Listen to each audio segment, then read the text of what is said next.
গণতন্ত্রের স্বার্থে বিএনপি নির্বাচন চায়। নির্বাচিত সরকার থাকলে গণ অভ্যুত্থানে আহতদের চিকিৎসার দায়িত্বে অবহেলা করতে পারত না বলে মন্তব্য করেছেন বিএনপির যুগ্ম মহাসচিব ও আমরা বিএনপি পরিবারের উপদেষ্টা শহীদ উদ্দিন চৌধুরী অ্যানি।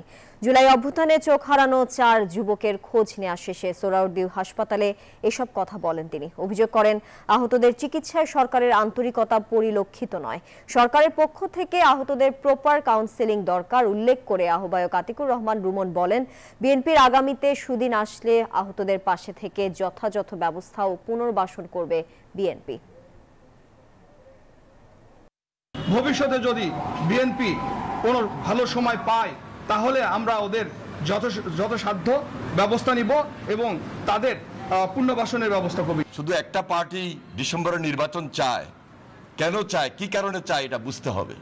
জনগণের স্বার্থে, দেশের স্বার্থে, জুলাই সর্বশেষ আন্দোলনের স্বার্থে বিগত 17 বছর আমরা যারা ত্যাগ স্বীকার করেছি, কষ্ট করেছি, যারা গুম হয়েছে, শহীদ হয়েছে, খুন হয়েছে, পঙ্গুত্ব বরণ করেছে, দৃষ্টিশক্তি হারিয়েছে, তাদের জন্য, দেশের জন্য, এজন্য নির্বাচন চাই।